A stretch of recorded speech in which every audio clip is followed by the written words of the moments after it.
If you want a recorded lecture on your Teams. Oh, I just one more thing. All of you have used MS Teams for the class. Is this correct? Yes, sir. Okay, so just I will the way we will roll in this semester is all the messages I will be sending to you will appear in general posts. All the informations or any exam date, etc. We will discuss in class also, but will be appearing here in the conversation. You can also drop any message if you want. If you want to send me a personal message, you can always send it through the chat. All the lecture files will be here in the files folder. Also, the recordings will be there, class recordings. Any research paper I asked you to study will be here. Everything, any resources related to the course you can find in class materials. Assignments I will be posting in this tab.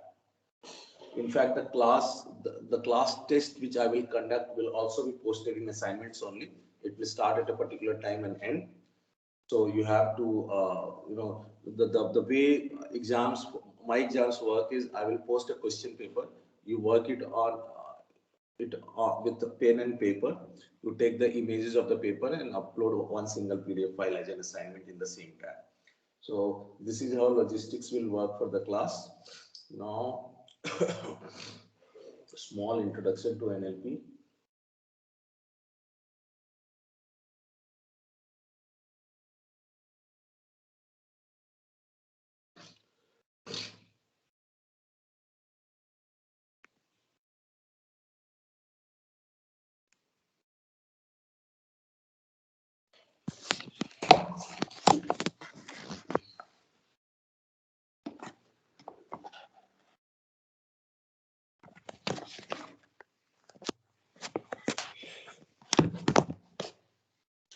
I hope you can see my white screen. Yes, sir. Yes, sir. Yes, sir.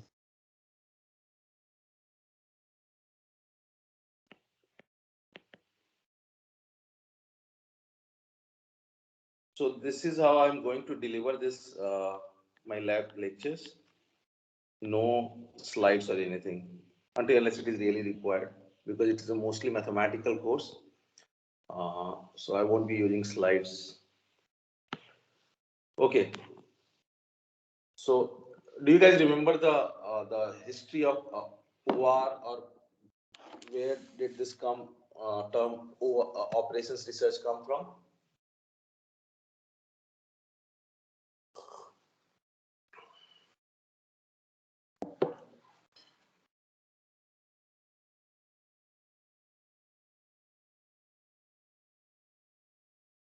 Do you remember it?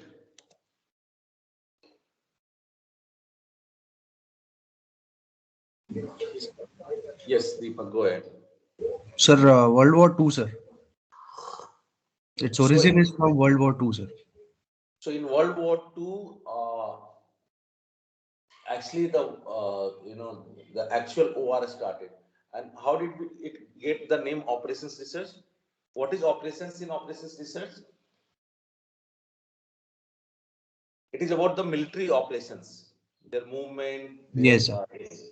the radar, the lethal angle and all that. The initial work in the OR. What happened after post World War II?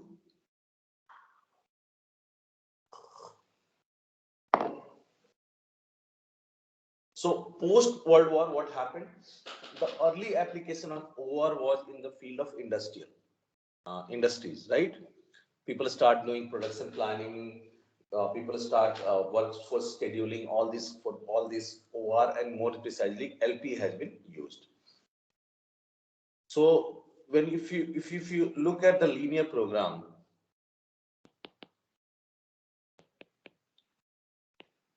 do you remember the assumptions for linear program?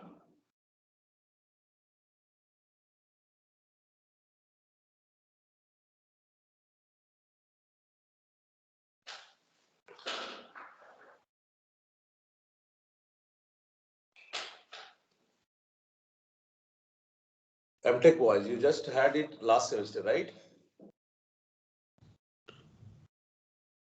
See, let it be two-way conversation, otherwise it will become very boring. Let it be wrong. ऐसे भी चेहरा नहीं दिख रहा है. Sir, proportionality, Yeah. deterministic finiteness, And non-negative variable. Divisibility and multiplicity. okay, so what we are talking about has to do with the linearity, right? That a program looks like this: x1 plus x2 plus, or you add 3x2 x2. But if you look at the real world, are the problems really linear? no sir. Most of the problems which is around us are not really linear but non-linear in nature. However, linear programming definitely gives us a very good way of understanding, how system behaves, and many of the strategic decision we can take things are deterministic and all. Although in case of non-linear programming, we are not saying the parameters will not be deterministic but stochastic. That is part of Markov chains and all. Here also the parameters are deterministic only, but the relation between the variables are no more linear but non-linear in the nature. Just to understand, let me start with a product mix example.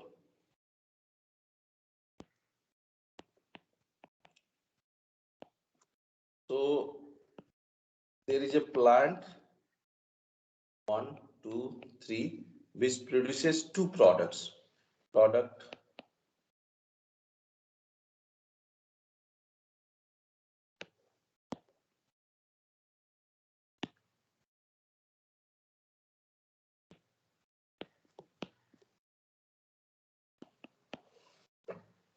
there are two products, 1 and 2, and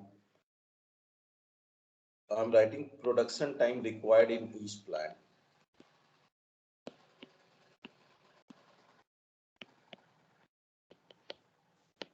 And here you have how much production time available.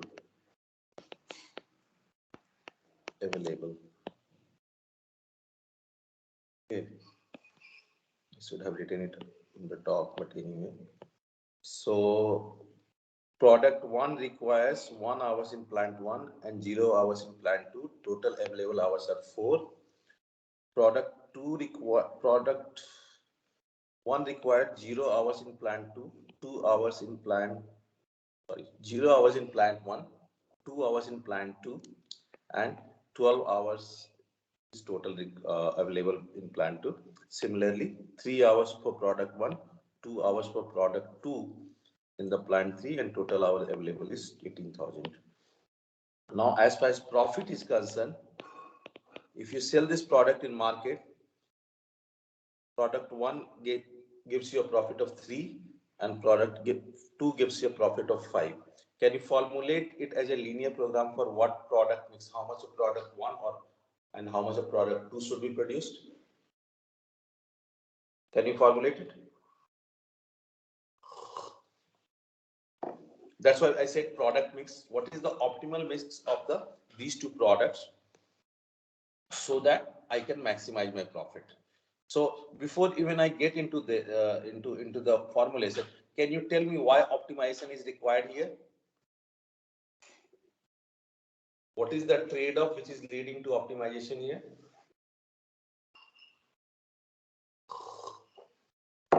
Difference in profit.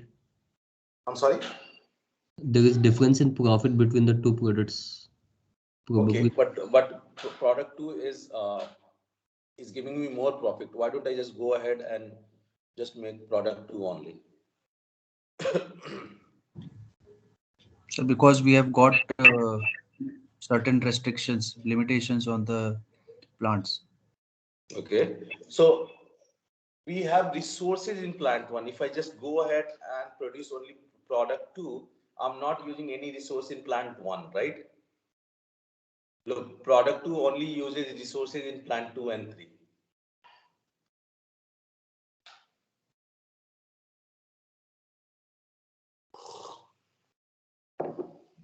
Does that make sense?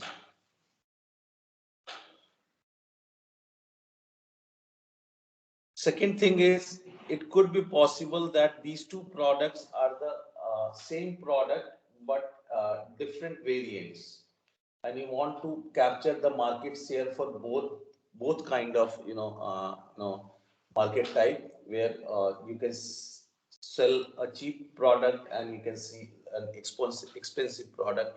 So that kind of setting is there. Anyway, if I want to formulate it as a linear program,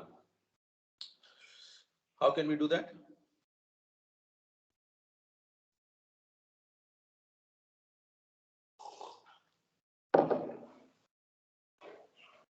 What would be my decision variables?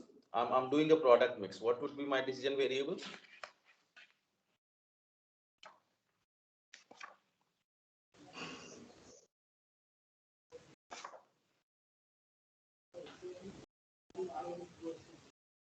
Ankit, I cannot hear you if you are trying to talk to us. So we will take two variables, What are those two variables? x1 and x2. X1 for x. We will assume that product one require x1 unit of time. No, no, no, no. We are not minimizing time. So Uh, quantities of products X1 and yes, X2. sir. Number of X1 units of x1 product unit per one. unit time. Why are you bringing time every time, Ankit? So here production time availability is there. That is your constraint. That are your resources. You want to maximize your profit. Yes, sir. Yes, yes, sir. So number of units of product 2. So your objective function becomes maximize G equals to 3x1 plus 5x2. So whatever number of x1 you have produced, you will get per unit of product 3 rupees of profit, and for x2 5 rupees. So if you add it up, that is your objective function or profit value which you want to maximize. What are the constraints? Plant 1, product 1 requires 1 hour in plant 1.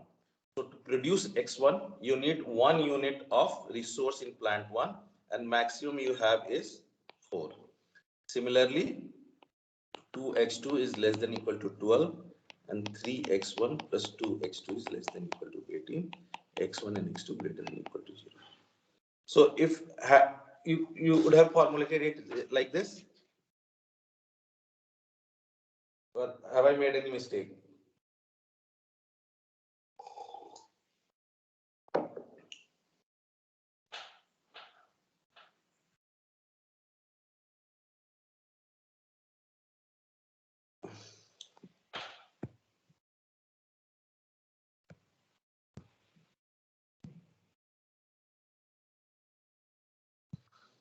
Is this linear program to maximize the profit for this two products mixed example is right or wrong?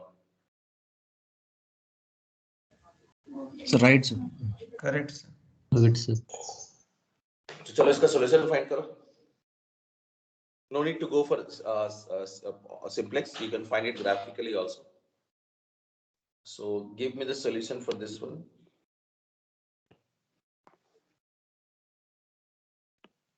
Who will help me in drawing this graph?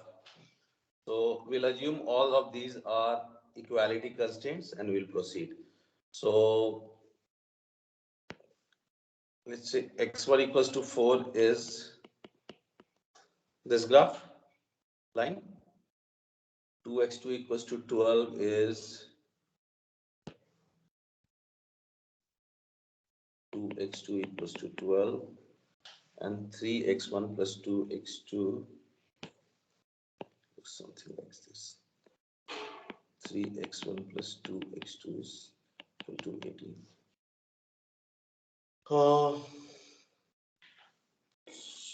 So for x1 equals to 4, in which direction we have feasible region? Towards the origin or away from the origin? Towards the origin. Towards the origin.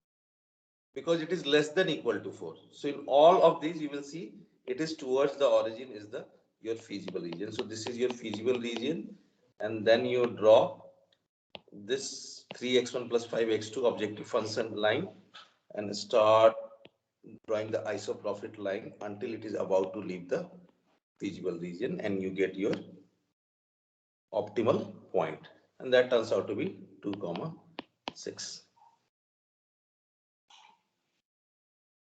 Okay, so a quick review of our LP and how it is solved. Definitely simplex. I cannot get into simplex, otherwise I'll spend the whole semester on simplex. Now, what I want to introduce here is, this looks very nice. Everything was nice, but suppose there is a price elasticity. Do you guys understand what price elasticity is?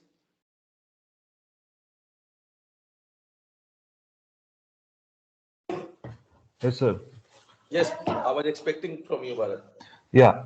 Price elasticity is change in demand for a particular product based on the price changes. Price changes. How product is sold in market has an inverse relation to the price changes, right? Yeah. So because of price elasticity, this looks very nice, but because of price elasticity, it it could be possible that this objective function, which was maximize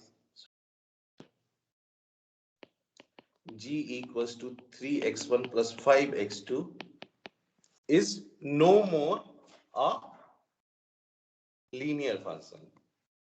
Okay, what could be that? Suppose P of X, the price depending on X number of products, let's say is 50 minus X.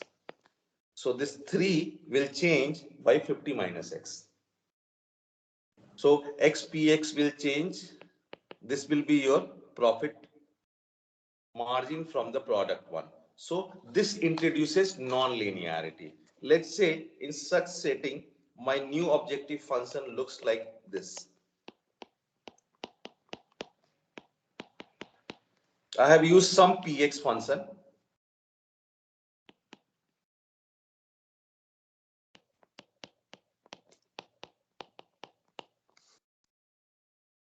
So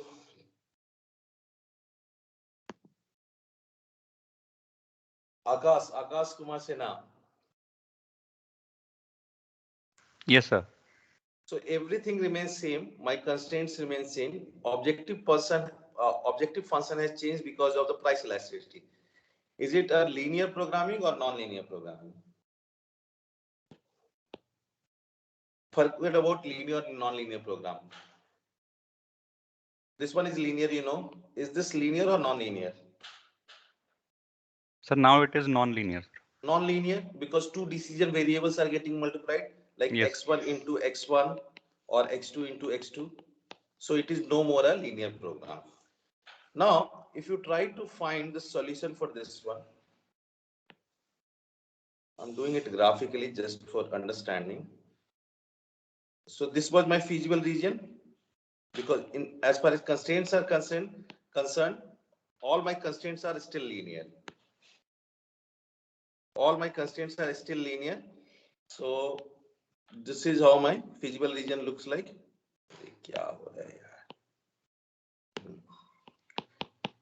Agree? Yes, sir. Now, what you will see when you try to earlier, so given this, what we know from graphical method, given this constraint boundary, how do we find optimal solution? By drawing isoprofit lines. Yes, sir. Yes, sir. Now, since we have non-linear, it will be isoprofit curve. Okay, so if you draw, what does this equation looks like? What kind of curve it represents? Second order का कब होगा? Second order तो सबको पता है. इस type का curve. Parabola. Some kind of parabolic structure it will have. So if you draw the isoprofit for different, let's suppose generally what we do, we put a number here like 10 or 20 or 30 and try to draw. So here you will get 807 as the objective function. Here you will get 857. Here you will get 907. So you draw these lines, and the optimal point where it touches is 8 by 3, 5. So you see your solution has changed. What is the most important change you see. For linear program, solution always happens at Corner point. Corner points. what is now happening? It's on the line. It's on the line. Because it needs to remain feasible, it has to somehow, within the feasible region only. एक और experiment करते हैं. Let's do one more experiment. Let's change the, so I'm not changing the objective function. Let's say let me call it first change. This one is second change. Maximize. Writing something and it is disappearing. Okay.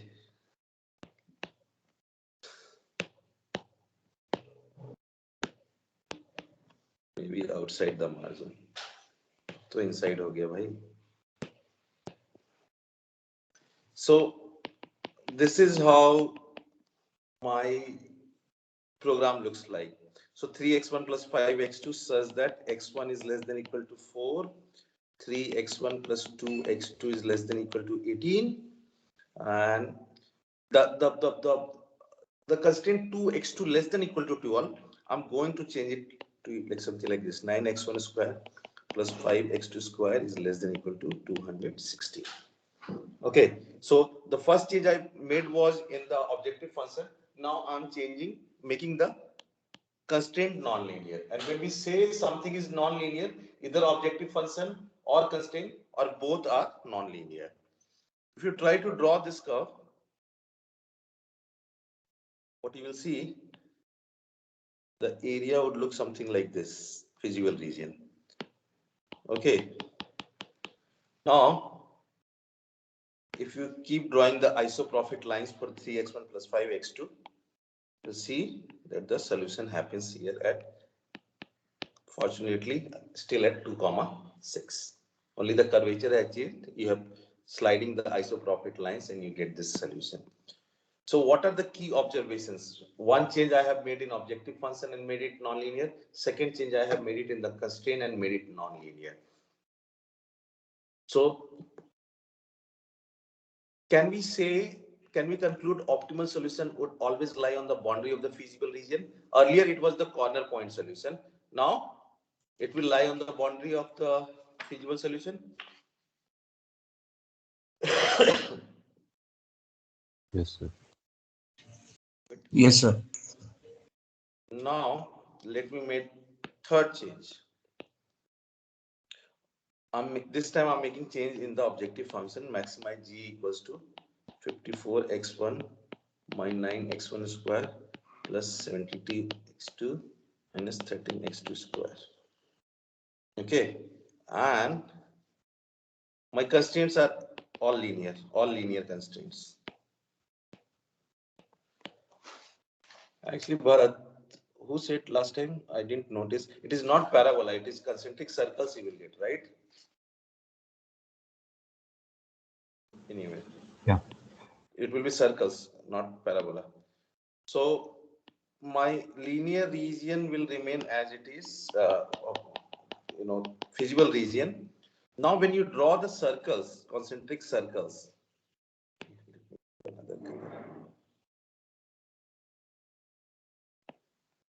it may happen that the solution is inside the feasible region. I'm not saying it will leave the feasible region, but now, as far as NLP is concerned, solution can be anywhere in the feasible region.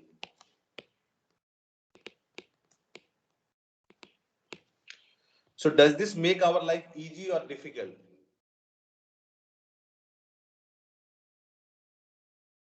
Difficult, sir. Difficult. The beauty of the linear program was, or beauty of the simplex algorithm and linear program together, I would say that I know I only need to evaluate a set of corner points.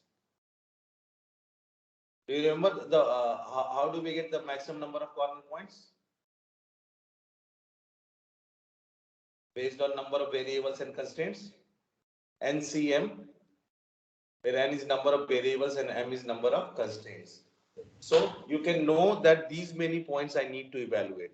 But here the solution can be anywhere. That's why study of non-linear program is very difficult. And that's why there is not one single algorithm with which you can decide that this is the solution.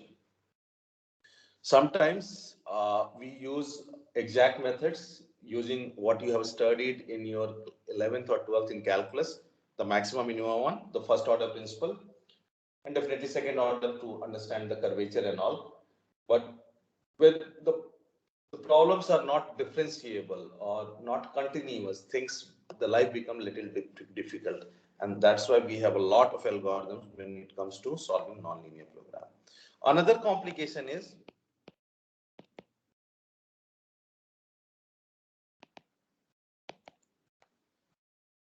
let me see if I can draw. Difficult is to draw करना. नहीं तो I will show you in 2D plot.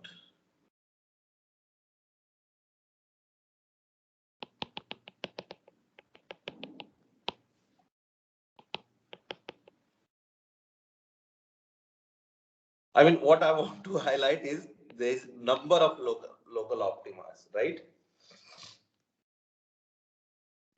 Not draw it. Let me just draw you simple one.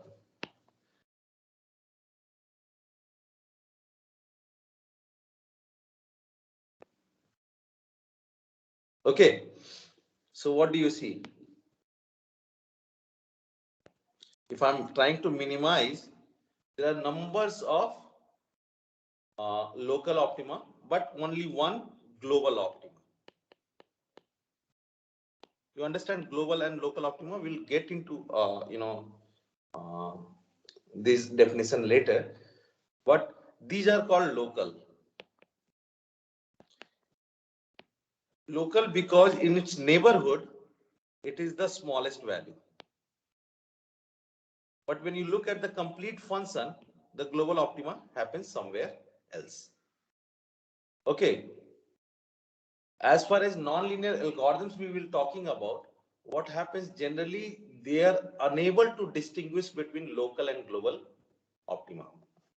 And that is a major disadvantage in studying the field of NLP is wide variety of techniques you need to use. There is not one single, like whenever it is linear programming, I will go ahead, apply a simplex and I will get a solution. That is not the case with the non-linear program.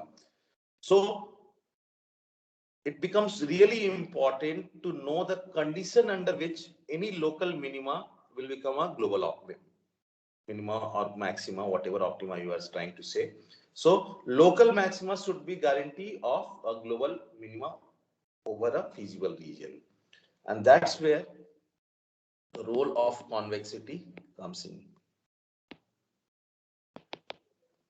Okay. So before I guess next at least 2 to 2.5 weeks, we will be studying convexity theory and all that. But before that, I will just give you all the different kind of NLP types.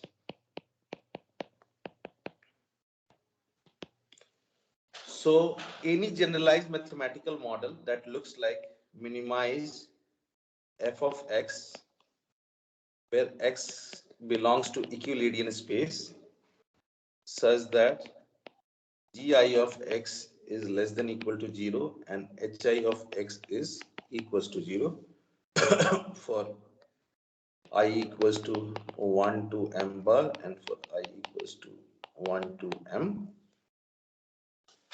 So this is a general mathematical program. It can be linear, it can be non-linear. If it satisfies all the assumptions of linearity, then it is a linear program. If it is not satisfying those, it is a non-linear program. Here what we are saying is n is nothing but in n dimension it is, so there are n variables. And there are m bar inequality constraint and m equality constraint. If both objective function and constraints are linear, we call it linear. Otherwise, if any component of f, g, h is non-linear, then the whole program is called non-linear program. So when it comes to types of an NLP, first is constrained optimization. By the name, what do you think what it is?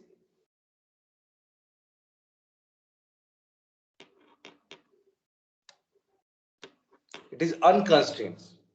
So simply minimize fx, no constraint to it. You have solved many of such problems in when you had your in class 12th calculus. Fx equals to x square, find the minimum value, something like this. Okay. Second one is called constrained optimization.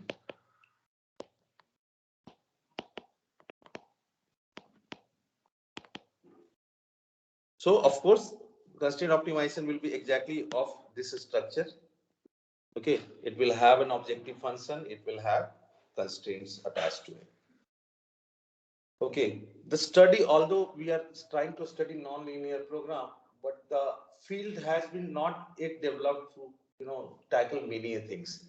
So most of the constraints which we will study in this course, objective function will be non-linear, but constraint will be more or less linear only. And if it is not linear, there should be a technique to make it linear. Third one is called quadratic programming.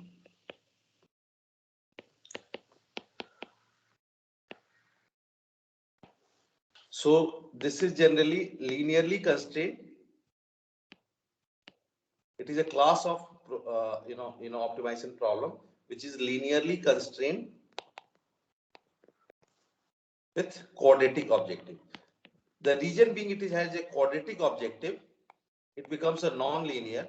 But we'll later see in this course that even this can be solved using a small adjustment in simplex. And fourth one is called separable programming.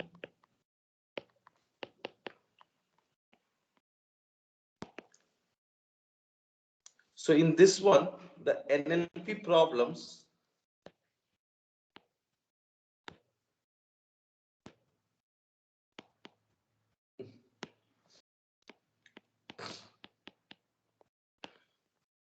are solved by approximating non-linear function as linear.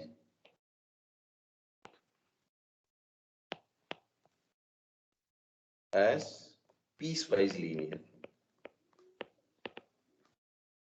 What I mean by this, I will try to explain this with a graph. Suppose a function looks something like this. So what we'll do, we'll try to approximately attach more of a curve fitting. So with three piecewise linear function, I will be able to explain this program, non-linear function. Does that make sense? Let me use different color. So suppose this is how function looks like. If we use three linear function to define it, can we do that or not? Suppose for this chunk, I'm trying to say that this is the approximating linear line. For this chunk, this is the approximating linear line. And for this chunk, this is the off ho gaya hai. This is the approximating linear function. So you can see we are looking at three piecewise linear function which can be used to generate. Basic assumption in the separable programming is all functions in the program be separable.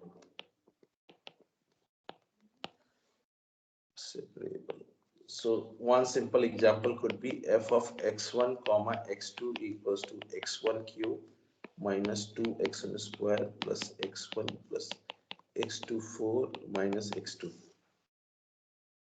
So ideally, if you look at it, this is just in a single variable, this one in the single variable.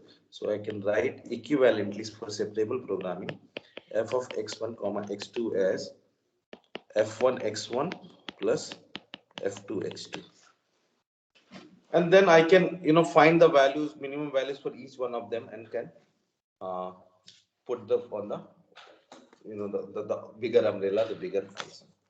So I end here introduction to nonlinear programming. We'll start with convex theory from next class on Monday.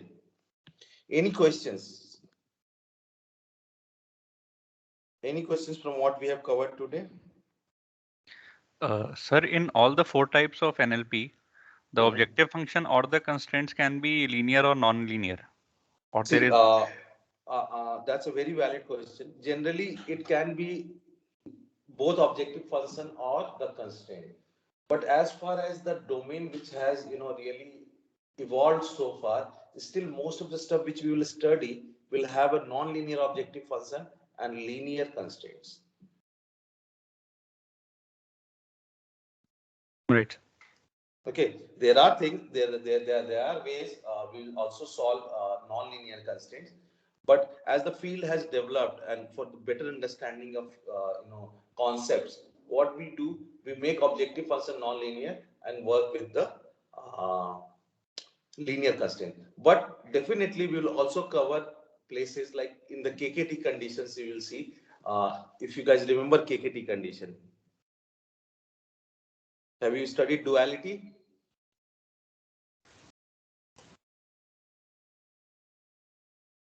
Anyway, I request all of you to brush up linear programming skills, because as I said, when I teach quadratic programming, you have to solve simplex also. So brush up a little bit of. So there we will use non-linear, functions and try to solve it.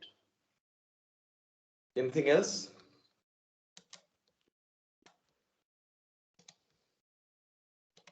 I hope that answered your question. Yes, sir.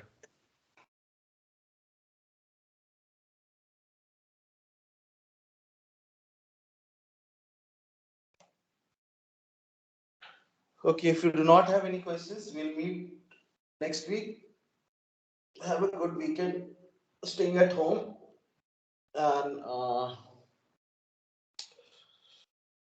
I'm forgetting something. It doesn't matter. So we'll start next week with convexity theory. And see if my bottom 22 is appearing here, not appearing. I will post these by this weekend, or whenever I get some time, I will post this. Thank you very much, guys. Thanks, sir. Thank you, sir. Thank you, sir. Thank you, sir. Thank you, sir. Bye bye. Thank you, sir.